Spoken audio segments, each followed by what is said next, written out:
Hey y'all, it's Samantha Walker, and this is my discussion on the nature-nurture. And on the first question, it said describe nature and nurture and what makes it like 50 and 50 and give examples of characteristics. So in the documentary, the lady spoke and she said, what makes us 100% of an individual? And it goes into explaining how nature and nurture, it isn't, oh, you're more nature than nurture. It's not one over the other, it's both.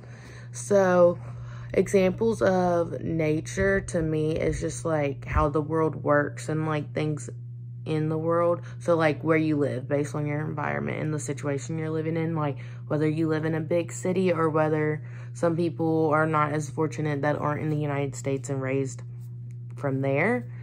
And then nurture to me is just the way you're taken care of and cared for from a parent's perspective. So like, is your parent more strict or less strict? Is your parent in your life at all or not? And to me, that's the nurture that a parent or like guardian is showing someone or giving that attention and time. That's what that means to me. And the other question is, what is one of the early experience or several experiences I've had when I was a child that helped shape me today? And I definitely say me being adopted was one of the experiences that shaped me today. That happened when I was 6 months, so no, I can't really remember very much details, but it affected my life from then to now. And it helped make me who I am. It helps define me as a person that I am today. I would definitely say it has helped me grow and have a different perspective on life than other people would, and maybe even not compare, but feel for a person that has gone the same, like understand what they're doing and be there for them. And so I definitely say that has helped shape me today. It has helped me become a better person. I wouldn't change that for me. Like, I would not have wished anything else happened. And then the other question was, which research study did we find most interesting and why? And I found that the Mirror Mass test was the most interesting, and because it was supposed to help gain self-awareness.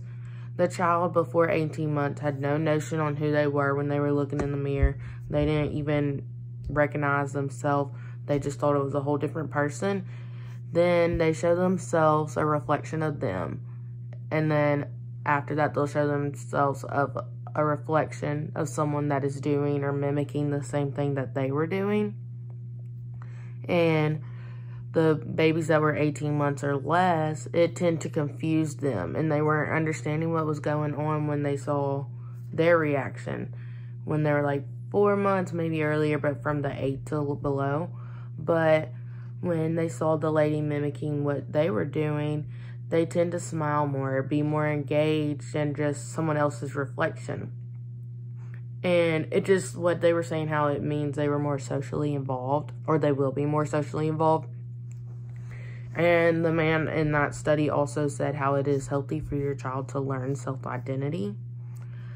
I would say a question that I have left for the documentary would be for the kids, 8 or 18 months or 4 months even earlier that don't tend to recognize themselves, which is normal.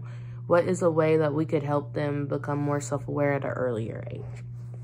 Okay, thank y'all. Have a good day.